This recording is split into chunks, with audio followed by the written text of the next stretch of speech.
Salud amigos, bienvenidos a ADN Buena Salud, el programa que te tiene a vos como principal protagonista, con tus preguntas, con tus consultas, que nos dejás al número de WhatsApp que aparece en pantalla o a nuestras redes sociales.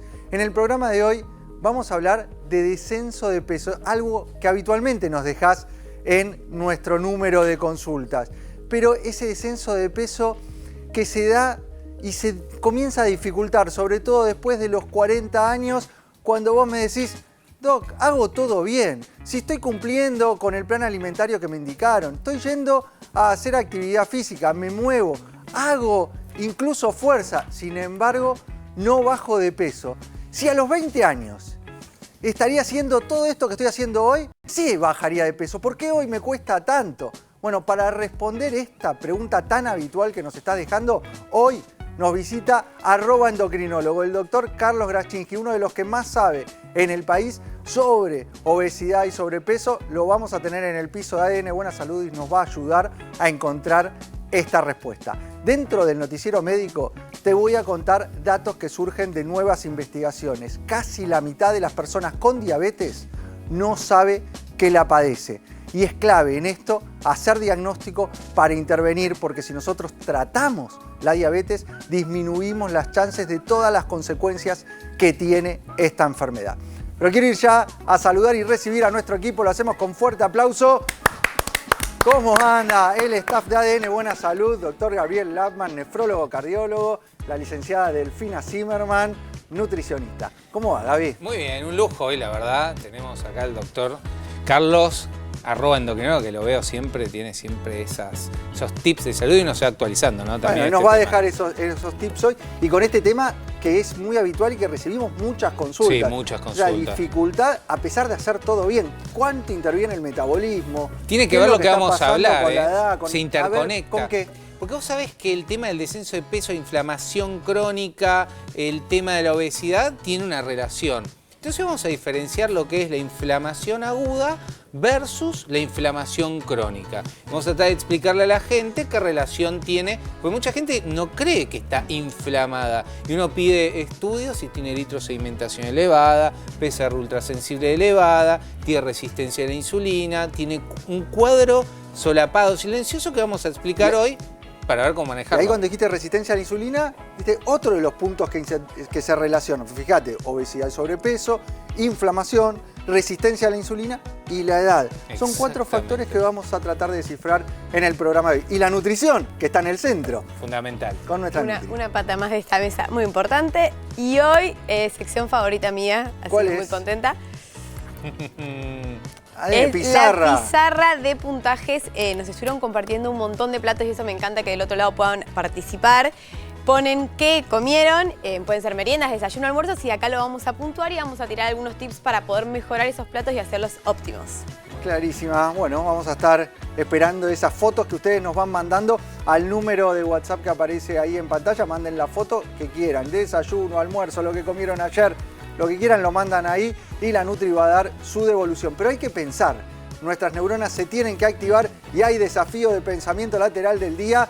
A ver si aparece en pantalla. Aparece esta foto de una imagen, una remera. Sí. La pregunta es, ¿cuántos agujeros tiene? ¿Cuántos agujeros tiene esa remera? Van a tener 2 chances cada uno. Cuenta la Nutri. 6 dice la Nutri en su primer intento. No, no es 6. Lappmann. Nutri tiene un intento más, ¿eh? La remera esa... ¿Esa remera cuántos agujeros tiene?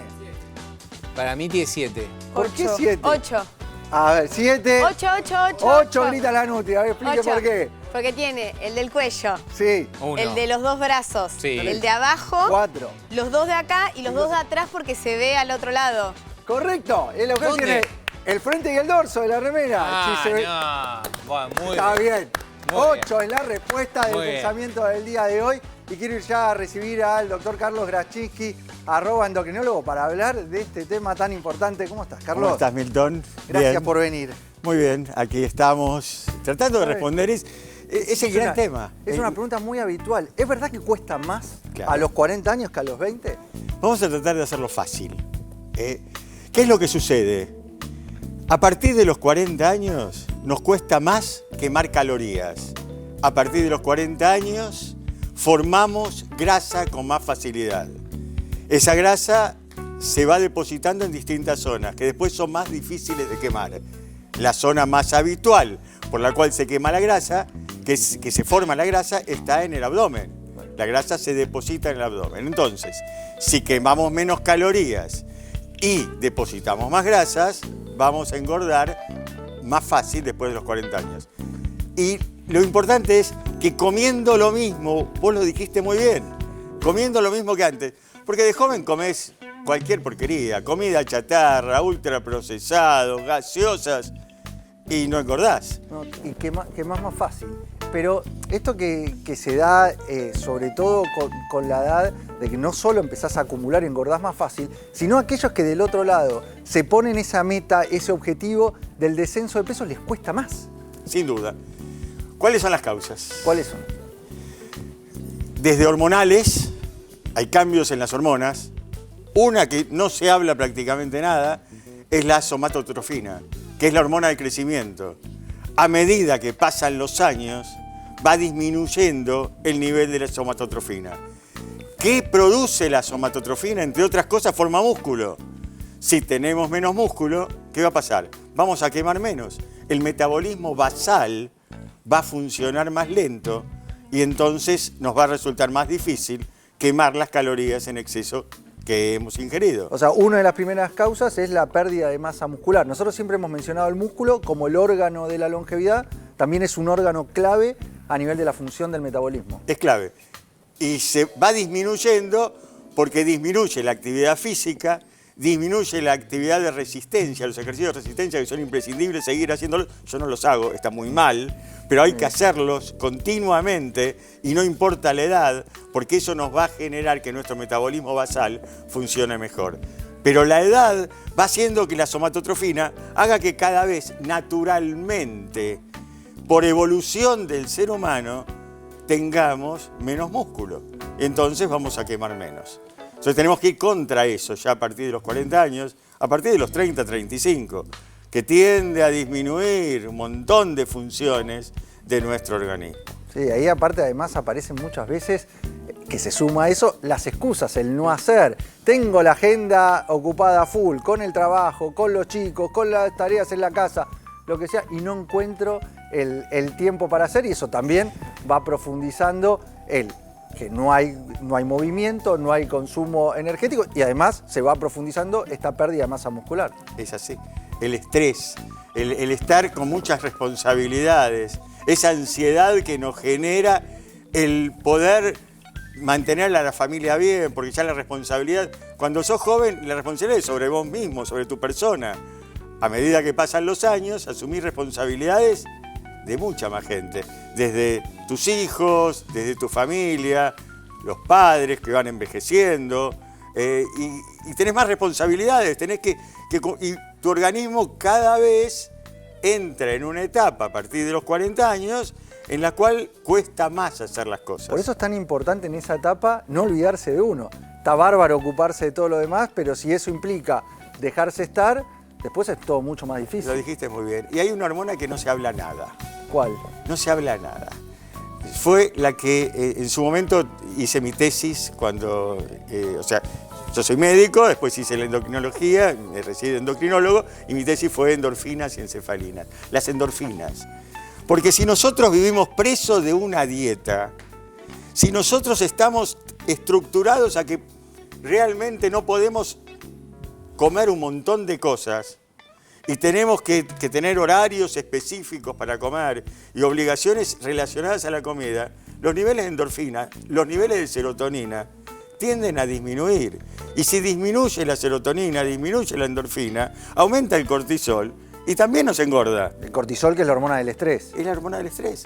Entonces, si nosotros vivimos preocupados demasiado por la comida, por qué comemos, tenemos que ocuparnos, pero no preocuparnos tanto.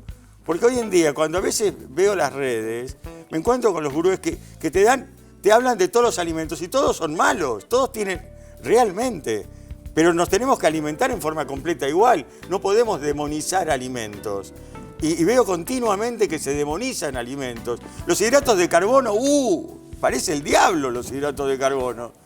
Y no es así. Los hidratos de carbono también tienen efectos positivos, nos aumentan la serotonina, nos aumentan las endorfinas. Son necesarios, nos dan energía rápida que necesitamos. Entonces, cuidado, no somos una máquina, nosotros no somos un motor que necesita X cosa de cada elemento. La realidad que primero tenemos que ser felices, tenemos que vivir en una buena relación con el medio. No es la comida el centro de todo, el foco de todo. Es importante, y ahora vamos a hablar por qué es muy importante. Pero no tenemos que fanatizarnos de nada, por favor. O sea, acá lo que estamos aprendiendo es que no es gordo quien decide serlo, sino hay una cuestión que va mucho más allá. Es decir, no es solo una cuestión de cerrar la boca y comer menos. No es eso. Entonces, hay hormonas que te están afectando. Hemos hablado fundamentalmente de lo que es la somatotrofina que afecta al músculo. Muy bien. Muchos casos de hipotiroidismo se diagnostican a partir de los 30-35 años. Baja función de la glándula tiroides, que te levantás con los párpados hinchados, que tenés sueño durante el día, que se te seca la piel, que estás más lenta, que tenés tendencia a la depresión. Ya hemos hablado también de hipotiroidismo. Pero hay otro cuadro que es la clave después de los 40 años, que muy bien lo ha nombrado Gaby, lo han nombrado vos, que es la resistencia a la insulina. La resistencia a la insulina es clave por todo lo que implica esa resistencia a la insulina, sin llegar a la diabetes. Hablamos de resistencia a la insulina. ¿Qué es? Para hacerlo fácil, vamos a hablar de dos formas de la resistencia a la insulina, para que lo entiendas vos y segundo, para que lo puedas diagnosticar si tenés un análisis o para que en el próximo análisis puedas tener y saber si tenés o no resistencia a la insulina. La forma fácil significa, nosotros tenemos que mantener un nivel de glucemia, de azúcar en sangre, por debajo, digamos, de 100. ¿De acuerdo? Para hacer un número redondo. Tiene que estar, como nuestro organismo, cada vez que consumimos hidratos de carbono, hace que esa glucemia vaya a las células, porque es la energía de nuestro cuerpo. Entonces es clave que ese azúcar que estamos comiendo, los hidratos de carbono, vayan dentro de la célula. Entonces entra una hormona que la produce el páncreas que se llama insulina. A medida que pasan los años, y especialmente después de los 40 años, necesitamos más insulina para poder bajar y tener niveles normales de glucemia. Entonces, si tenemos niveles de glucemia en los niveles normales altos y tenemos insulina en los niveles normales altos, lo que está sucediendo que nuestro páncreas está produciendo mucha insulina para mantener los niveles de azúcar en sangre. Y eso provoca una serie de elementos que terminan en el exceso de peso y en la obesidad. Esa insulina que hay de más ante esta situación, porque le cuesta actuar, entonces el páncreas va liberando mucha insulina, tenemos mucha insulina, ¿qué efectos tiene y por qué se relaciona tanto a la obesidad y sobrepeso?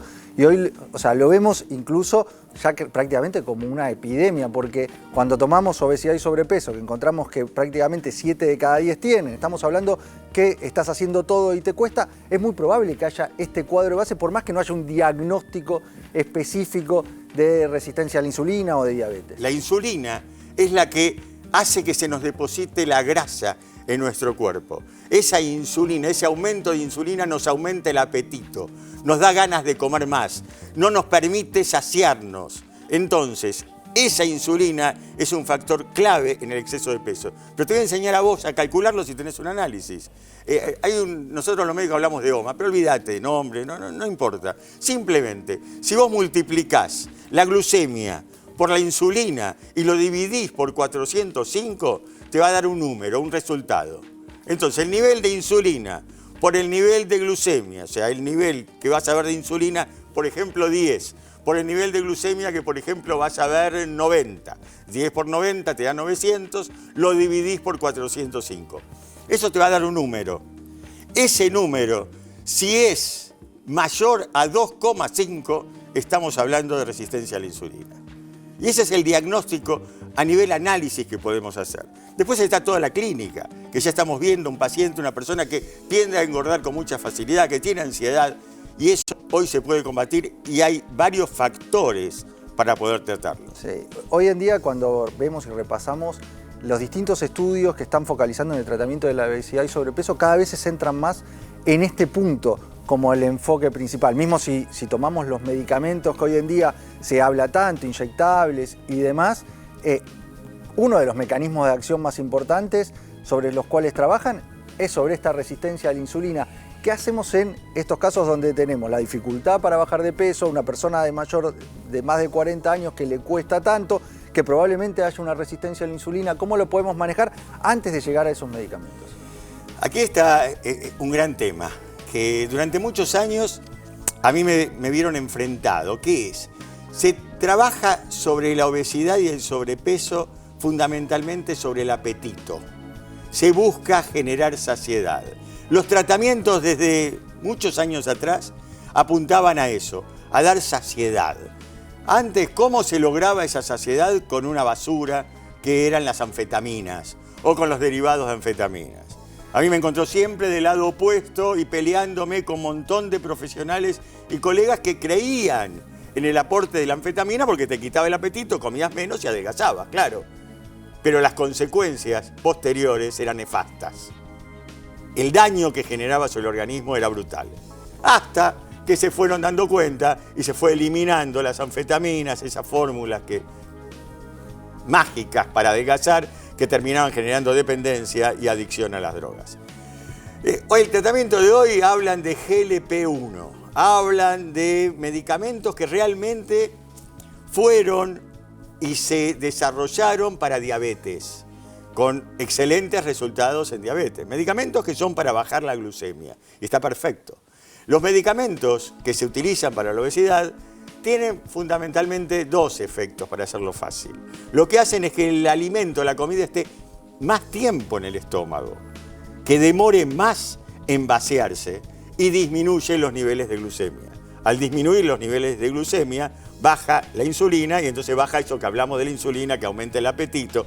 Y al estar el alimento más tiempo en el estómago, lo que sucede fundamentalmente es que nos sentimos llenos, nos sentimos que comimos y nos da saciedad. Entonces hay menos apetito. Y además actúa sobre receptores en el cerebro que lo que provocan es disminución justamente de ese apetito. En síntesis, estos medicamentos terminan también, en cierta forma, actuando, disminuyendo la ingesta de alimentos.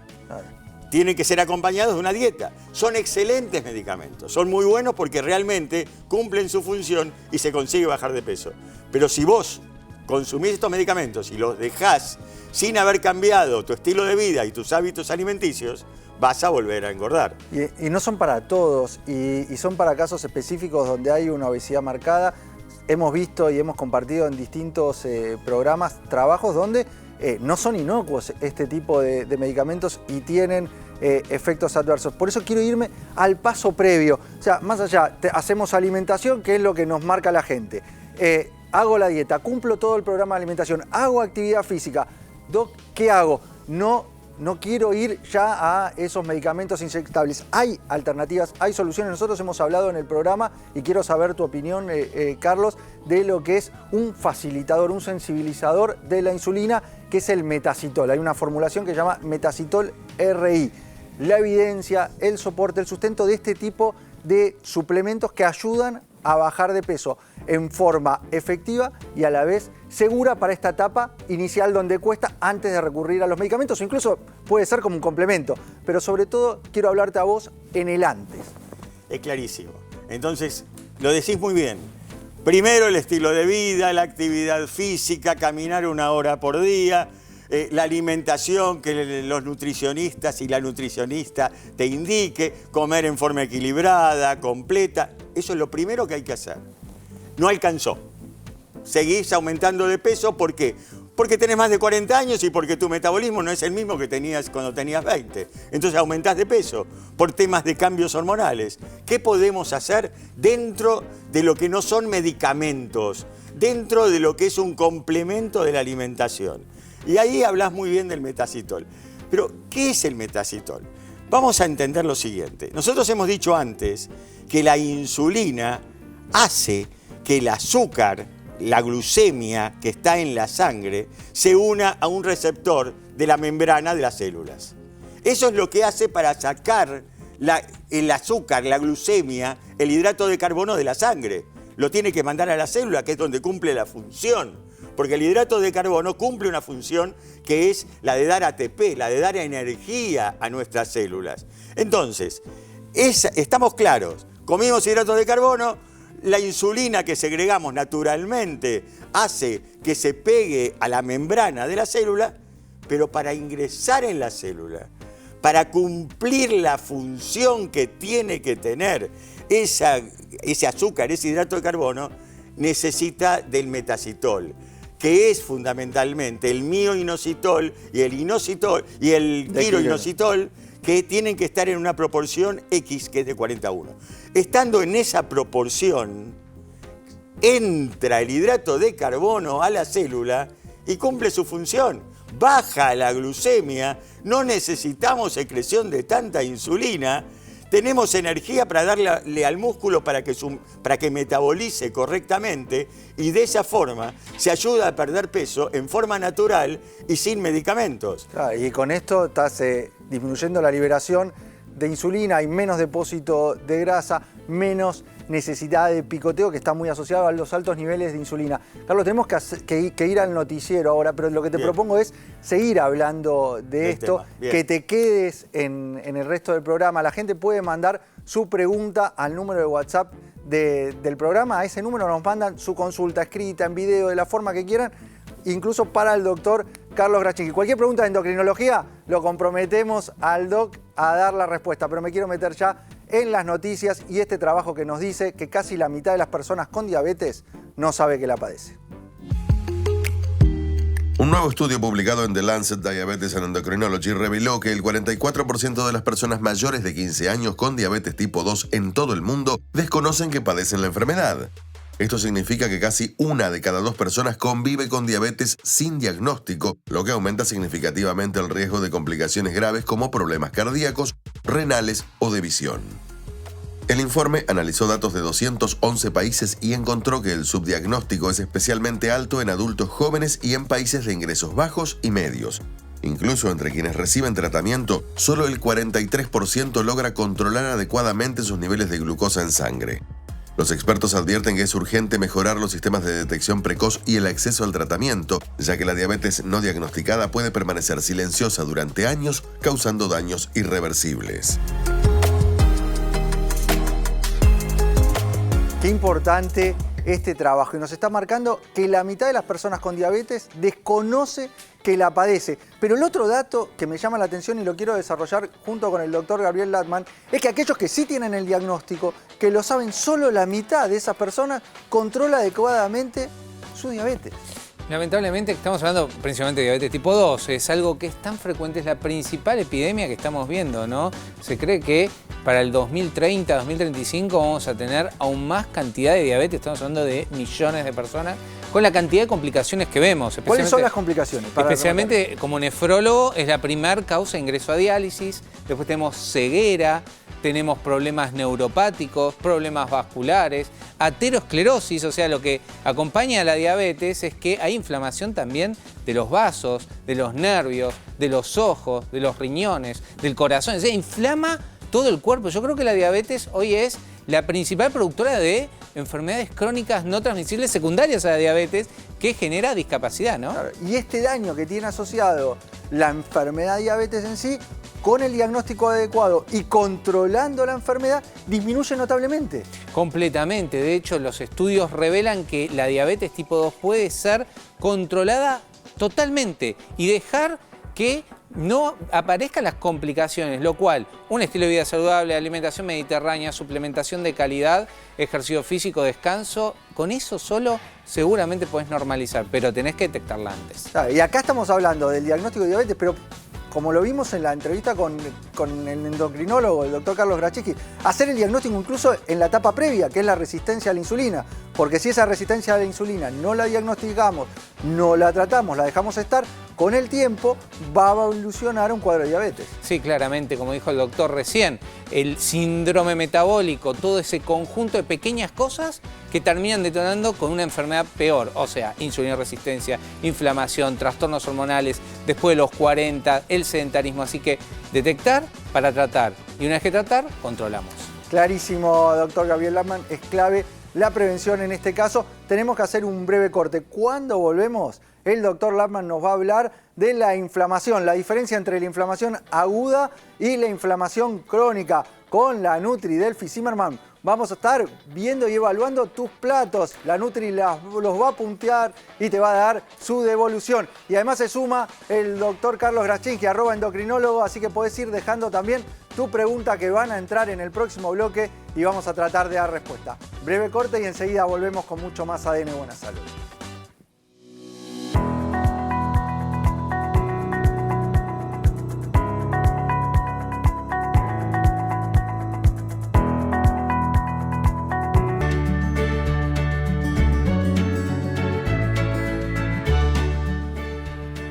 Seguimos con más ADN Buena Salud, el programa que te tiene a vos como principal protagonista con tus preguntas, con tus propuestas de temas que nos mandás al número que aparece en pantalla o a nuestras redes sociales. Y a ese número nos estuviste mandando fotos que pidió la Nutri, porque ella va a hacer la devolución y va a calificar tus platos.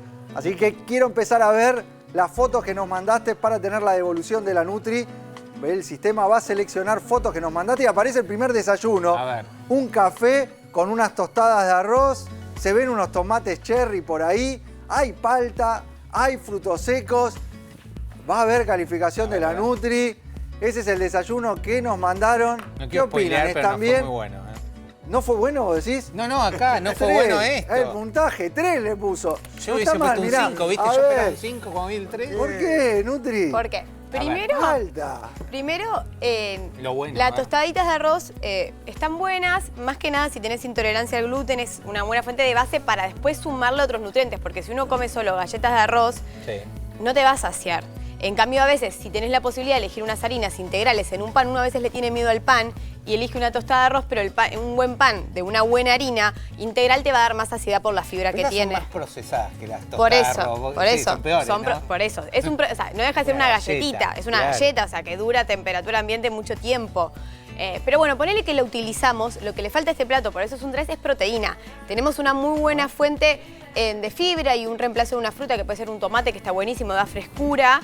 Tiene betacaroteno, tenemos almendras y palta. Tenemos 2 fuentes de fruto seco y nos falta la proteína. ¿Qué podría ser proteína? Y podría ser un poco de ricota, un pedazo de queso, 2 huevitos o un huevito revuelto abajo y ahí le terminamos de sumar los 3 nutrientes, digamos, que necesitamos. Muy Es bien, que no me había endocrinólogo. fijado muy bien. ¿Está de acuerdo? Muy bien. Bueno, vamos, más fotos. Siguen llegando tus platos que nos mandaste a nuestro número. Un almuerzo llega. Una costeleta, un bife a la plancha, ensalada de tomate, cebolla de cebolla de verdeo y huevo. El huevo te lo hizo a propósito con Mirá, un pero corazón, tiene la ¿viste? forma de corazón. Sí, Sí, para me mí fue a encanta. propósito para Delphi. Hay un mensaje ahí. Sí, para mí sí. oculto. Para mí sí. Bueno, ¿qué hacemos, Delphi, con esto? A ver. Un 3,5. No, pará. No, pará. Para levantar un poquito para que se vea. Ahí está, 3,5. Proteína. ¿Por qué? tiene. Pará, Tenés pará. la proteína, tenés Tre- la ensalada. y- Sí, pero mirá las proporciones Claro, que la hay. verdad, Nos falta un poco de fibra, nos falta volumen en el plato para dar saciedad. O sea, si bien yo soy re fanática de la proteína y hay una carne y variar las carnes rojas con otro tipo de carne y el huevo todavía como extra de proteína, nos queda muy bajo fuente de fibra, quizás algún cereal integral, algún pseudo cereal o alguna Claro. quinoa o por ahí un poco más de hojas verdes, de algún vegetal que me aporte un poco más de fibra, un zucchini, unos brócolis, porque es muy chiquito en proporción ¿Cómo lo que hay dividimos de el plato? proteína. Nosotros aprendimos la mitad lo querés de proteína y de la otra mitad. Y la otra mitad depende el objetivo de la persona, el momento del día. Por ahí en un momento preentreno, una persona que hace más actividad física, mitad proteína, un cuarto de vegetales y un cuarto de algún hidrato de carbono de una fuente energética. Y por ahí una persona que ya es de noche, que ya no va a hacer más actividad o está buscando un descenso de peso, por ahí elegir más proteína y fuentes de vegetales que algo de hidrato tienen, pero no una fuente tan directa, que te dé tanto pico, digamos, de insulina. Muy bien, Delphi. Doc, si Bien. cuando Mira. se quiere meter, se puede meter y opinar. Sí. A mí estaría perfecto, No. pero bueno. Pero- Era- ¿Qué puntaje le hubiese No puesto? va al baño Yo le esa ponía persona. 5. 5 le ponía Pero yo. verdad, esa persona si come así todos los días no va al baño. Ah. Vamos, más fotos. A ver si siguen llegando. A ver. Una merienda, mate cocido con leche, 2 huevos. Que ya el se los comió, me parece. Y yogur con frutos secos y manzana. Los huevos dejó, quedó un poquito ahí de la yema, Sí, nada sí, más. sí. En el fondo se ve. ¿Qué puntaje le ponemos? A ver. Este me gusta. Le gustó, Epa, parece a la pero metió Nutri. mucha proteína también. Yogur, huevo. Bien. Pero tiene frutos secos, tiene fruta, tiene fibra, grasas saludables, tiene yogur que aporta un poco más de proteína, tiene la base de 2 proteínas de los huevos y bueno, la infusión que cada ¿No es uno mucho elija. para la merienda? Yo estaba pensando lo mismo, Esa es pero... mi pregunta. Sí, ¿Merienda? Es una merienda. sí, puede ser en cantidad, no sé qué tipo de persona es. Por ahí una persona que de ahí se va al gimnasio y entrena un montón, un hombre que pesa 90 kilos, pero de músculo, está bien. Por ahí una persona que está buscando más una dieta hipocalórica, porque es una mujer que está buscando un descenso de peso con menos peso, quizás sí es mucho, pero me parece una buena combinación. Muy bien, bueno, muy bien, aprobado, sí, se sí. llevó el 5 de la Nutri. Hay más, La hay más mejor nota, fotos. La mejor por ahora. Una cena, milanesa de carne con salsa barbacoa, palta y calabaza con queso. La A palta ver. muy prolija. Mira que viene con todo. Calabaza, ¿qué le pone? 5. Muy bien. 5. Por más que esté el condimento ahí. esa Ese le baja barbacoa. un punto. Bueno, para Le mi bajó el puntaje punto. es del 1 al 6. Sí. Es un 5. ¿Y el rebozado de la milanesa? El rebozado a ver, la milanesa a mí es un Hidratito. alimento que me gusta. Obviamente que si Hidrata. podés hacerlo casero, si podés intentar variar el tipo de rebozado, variando los cereales en que reboza es mucho mejor. Pero no deja de ser una proteína con una fuente de hidrato que a la gente le gusta, le da saciedad, le funciona y es un alimento rico que está bueno que esté en la dieta y combina 2 macronutrientes necesarios. Después la guarnición está buena, es calabaza con tomate y hecho también de una manera rica y ahí está bien la palta porque como no hay ensalada o algo en lo que esté usando aceite de oliva, usa la grasa de la palta. A veces uno pone una ensalada, le pones palta, le pones aceite de oliva, le pones semillas, por ahí sumás mucha grasa para lo que es una porción de El comida. tipo de cocción de la milanesa, vos asumiste que esa milanesa está, Es está al al horno. horno. Sí, Tiene yo también. colorcito de air fryer, tiene colorcito de freidora de aire. Bueno, entonces y por eso el se punto llevó. lo bajo por el ketchup, la Es la barbacoa o barbacoa. los agregados. Con eso le bajó el puntaje un poquitito, pero hasta ahora de los mejores. Hay más, hay uno más. A ver, llega y un pancake con pasta de maní, quinoa pop y yogur natural. ¿Qué hacemos A ver, con a este ver. desayuno? Si el pancake lo hizo, ¡Ey! lo ¡Sí! hizo como lo hago yo, que no lo sabemos, es un 6. Me encanta la opción de desayuno Sí. merienda de pancake. Obviamente que ahí podés hacer un pancake con harina y manteca de trigo, que no va a tener tan buen puntaje, pero hay muchas posibilidades de hacerlos saludables, de hacerlos proteicos, de usar también a veces en algún suplemento de proteína bueno de origen vegetal, entonces eso lo hace súper saciante. También digo, es algo que es rico, que uno no se aburre quizás como de comer huevos duros todos los días, y entonces puede variar con una fuente de proteína, le puso pasta de maní que sería la grasa saludable, y la quinoa pop es un pseudo cereal que está bueno porque dentro de todos los cereales que hay industriales, están azucarados, tiene más proteína que el resto, entonces está bueno. Ok. Bueno, lo aprobó. Ustedes son los protagonistas de ADN Buena Salud con sus preguntas, con este tipo de juegos que hacemos entre ustedes y nosotros, ustedes enviándonos las fotos, nosotros con la devolución, pero también nos estuviste mandando preguntas, a ver si sale tu pregunta al aire. Llega la pregunta, a ver, y nos dice, tengo tiroides. ¿Qué puedo comer? Todo me cae mal. Tengo tiroides. ¿Qué quiere decir Tiroides cuando tenemos todos. A ver, Tiroides. expliquemos eso. Tiroides es una glándula que está aquí, que tiene 2 lóbulos y que produce una hormona que es la levotiroxina, la T4, y que es esencial en nuestro cuerpo y tiene que estar en cantidades habituales. O sea, si decís tengo tiroides, probablemente te referís a que tenés hipotiroidismo, que la glándula tiroides produce poca hormona. O sea, produce poca hormona y esto cada vez lo estamos viendo más. Cada vez se escucha y ustedes del otro lado, si saben o conocen seguramente a alguien que padece hipotiroidismo. Cuando me hablas de alimentos, la realidad es que no hay una dieta específica para las personas que tienen hipotiroidismo. Se tienen que cuidar más en la alimentación porque tienen tendencia a aumentar de peso. Lo importante es la hormona de reemplazo. El hipotiroidismo hoy con medicación, con levotiroxina en la dosis adecuada, se corrige perfectamente bien. Solo hay que agregar un nutriente, un micromineral, que es el selenio, que es necesario para todos los casos de hipotiroidismo, porque el hipotiroidismo tiene como principal causa una enfermedad autoinmune, que es la enfermedad de Hashimoto, y se produce fundamentalmente por un déficit de selenio actual en la alimentación. Entonces, ¿cómo podemos suplementar con selenio? La mejor forma es un selenio orgánico, se lo conoce como Sele200. Hay una alternativa también que es el quelatado de selenio, que es el quelat selenio. Son dos buenos nutrientes, suplementos de la alimentación de venta libre que pueden ayudar. Sele200, un comprimido por día, o el quelat selenio. Para la gente del otro lado, ¿cuáles son los síntomas o qué es lo que puede sentir una persona cursando un hipotiroidismo? Tiene sueño, cansancio, aumenta de peso, se levanta a la mañana con los párpados hinchados, la piel la tiene más seca, está muy friolento, siente mucho frío. Es más frecuente en las mujeres que en los hombres, pero también la pueden padecer los hombres. Puede aumentar el colesterol, se cae más el cabello. Son fundamentalmente los signos y síntomas que más se ven. Carlos, tengo una pregunta. Yo le pido mucho a los pacientes hipotiroideos selenio en sangre y les da normalmente bajo. ¿Por qué razones? Porque en muchos casos es la causa por la cual llegaron al hipotiroidismo. El hipotiroidismo tiene como principal causa la enfermedad de Hashimoto. La enfermedad de Hashimoto es una enfermedad autoinmune, como es la enfermedad celíaca y como son muchos cuadros que hoy son muy frecuentes por la alimentación. La tierra tiene poco selenio, nos alimentamos con poco selenio. Entonces eso está generando una disminución y una alteración en nuestro sistema inmune. Y también una predisposición a enfermedades más severas como el cáncer. Esa es la realidad.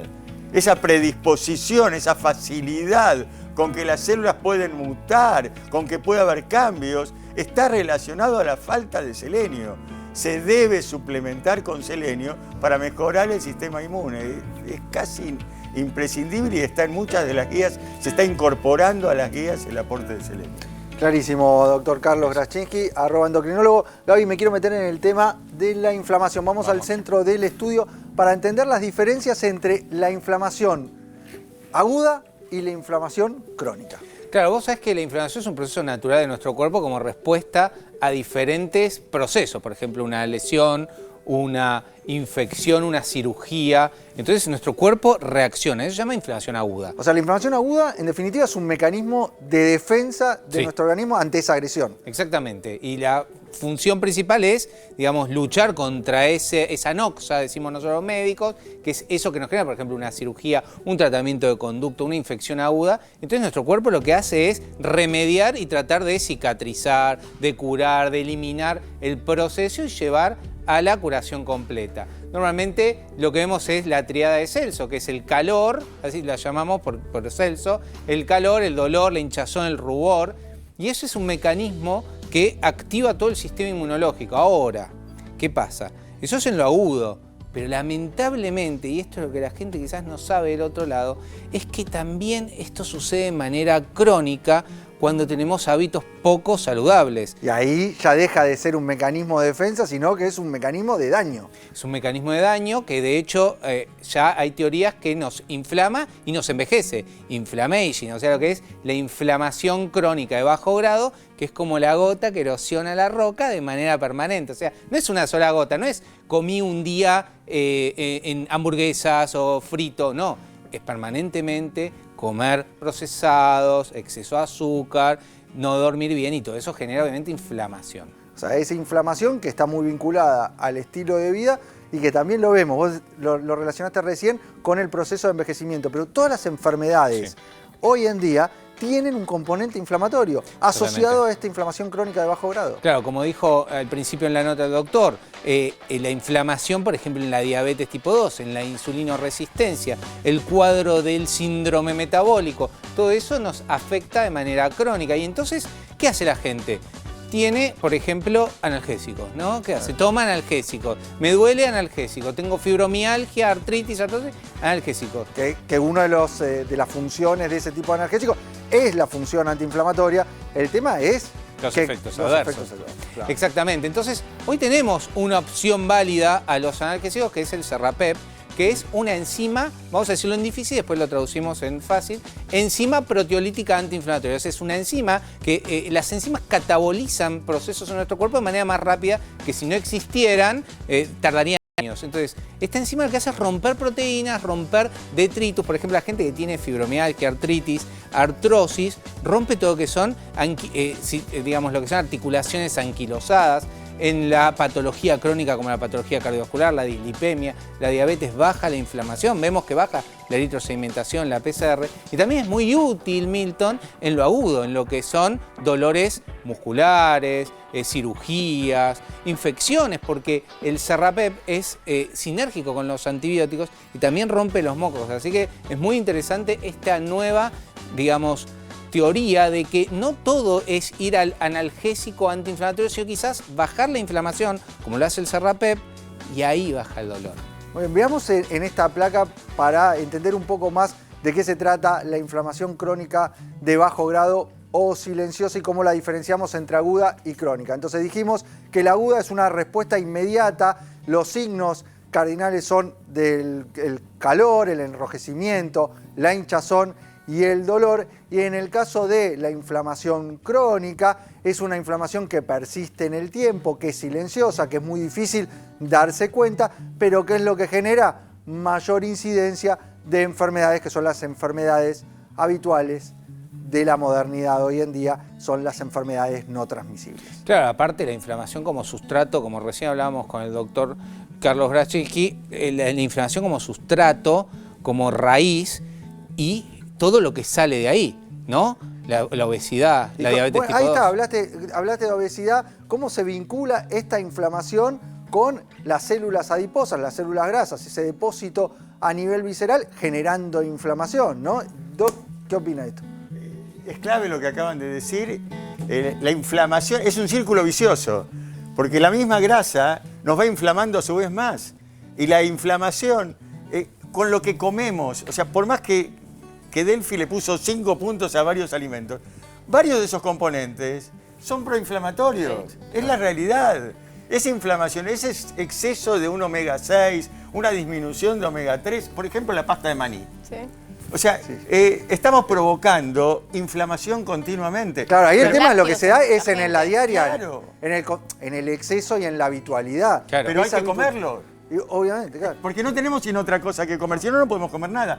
Pero muy bien cuando hablas del Serrapep, porque el Serrapep tiene una gran diferencia. No es solo la enzima serrapeptasa, que es antiinflamatoria y es excelente para prevenir todas estas enfermedades crónicas, sino que está en una cápsula gastroresistente. Claro. Porque cualquier proteína que nosotros aportamos se destruye por el jugo gástrico. Las mismas enzimas de nuestro estómago te destruyen las proteínas. Al estar en una cápsula gastroresistente, esa serrapeptasa que tiene el Serrapep tiene un efecto antiinflamatorio y es preventivo de todo esto, hasta del acortamiento de los telómeros, que continuamente vos, Gaby, lo hablás permanentemente, de la importancia que tiene los cromosomas, ese acortamiento, en todas las enfermedades crónicas, Totalmente. en todas las enfermedades que se producen con el envejecimiento, entre ellas la obesidad. Veamos en esta placa cuáles son los factores que provocan esta inflamación crónica y silenciosa vinculada a todas estas enfermedades. Lo hemos hablado, la obesidad, el mal descanso, o sea, es decir, estilo de vida, fíjense, exceso de omega 6, el exceso de ultraprocesados, el sedentarismo, alteración de la microbiota, que ese es otro de los grandes temas, y los hábitos tóxicos. O fíjate que es mucho del estilo de vida que termina generando esa inflamación.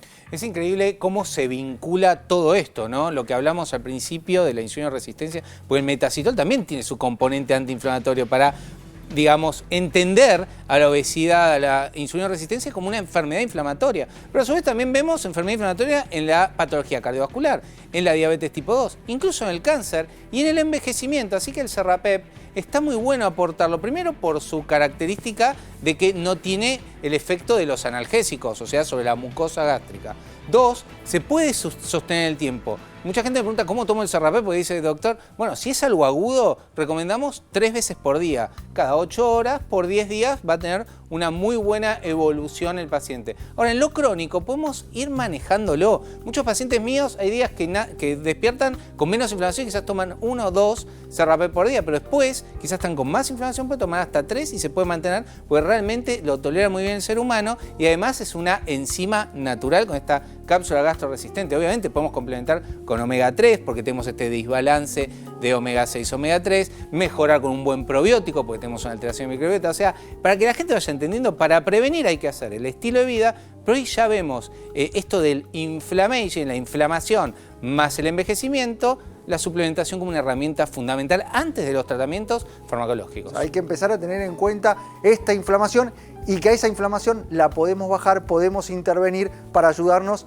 a proteger nuestra salud y tener un envejecimiento de mayor calidad. Ustedes son los principales protagonistas de este programa con sus preguntas, así que quiero que entren más de sus consultas, a ver si aparece, el sistema la selecciona y nos dice, si me como una hamburguesa completa, con jamón, panceta y huevo, y después salgo a hacer actividad física, ¿quemo las calorías? A ver la teoría esta, ¿qué Muy buena opinan pregunta, la Nutri, el endocrinólogo, qué piensan?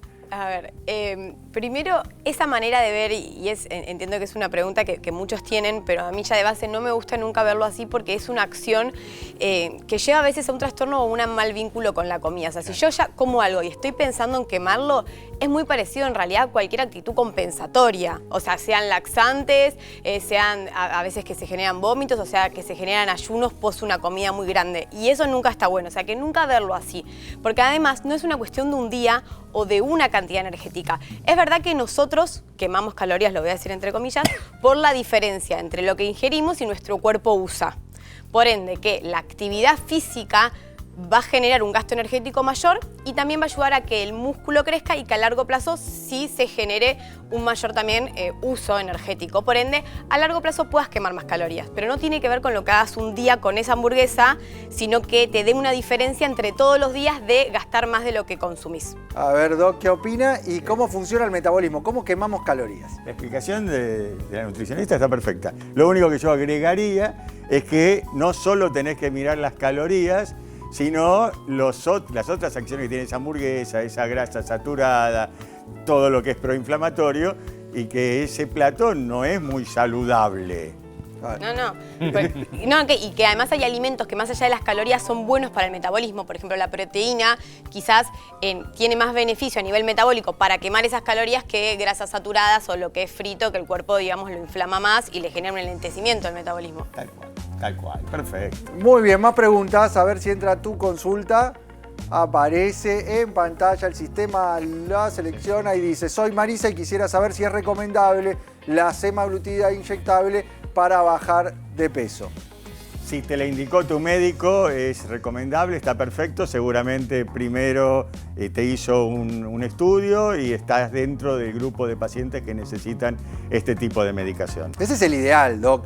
A ver, la persona que consulta, obesidad diagnosticada, probablemente quizás con algún cuadro vinculado con la resistencia a la insulina, la diabetes, con el diagnóstico, la indicación de este tratamiento, habiendo pasado por todo lo previo, ¿no? El estilo de vida que siempre marcamos, el plan alimentario, lo nutricional, hemos hablado de la suplementación. Bueno, llegamos al punto de la indicación de este inyectable. Pero muchas veces lo que vemos es, uno, la automedicación y dos, el uso en etapas muy tempranas. Yo quiero creer que estamos hablando de que está consultando porque se lo indicó el médico. Si no te lo indicó tu médico, no está nada bien.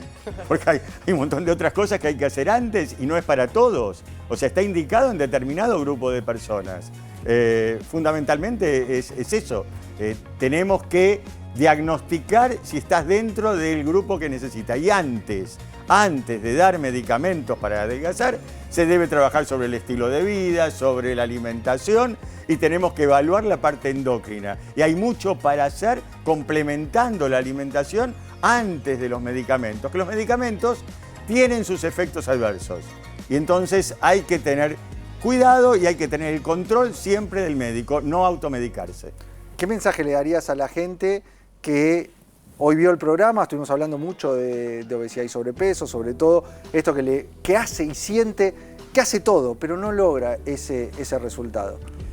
Primero, ser positivo que se puede lograr, consultar con un médico, evaluar muy bien las causas de ese exceso de peso. Hoy conocemos fundamentalmente las causas por las cuales podés tener ese exceso de peso y por lo cual no bajás. Y entonces hay formas de combatirlo, desde el estilo de vida, desde programas de alimentación, dejando determinados espacios entre una comida y la otra, indicando complementos de la alimentación. Existen O sea, en este último tiempo me ha tocado estar y participar de diferentes trabajos en el cual el metacitol es la estrella, pero también hay un probiótico B420, que creo que aquí han hablado, que es excelente también en determinados casos de sobrepeso antes de la medicación.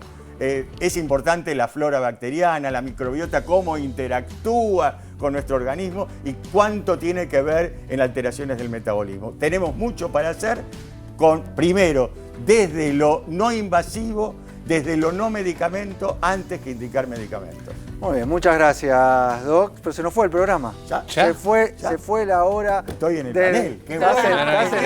en el panel. Voló, Estás en el panel, se terminó el tiempo, pero quedan nuestras líneas de comunicación abiertas para que te comuniques en el momento que quieras con tu pregunta, con tu propuesta de tema, enviándonos tu foto de lo que comiste, lo que quieras, lo haces a nuestro número de WhatsApp o a las redes sociales. Nosotros nos vamos a estar volviendo a encontrar en la televisión pública haciendo mucho más ADN Buena Salud.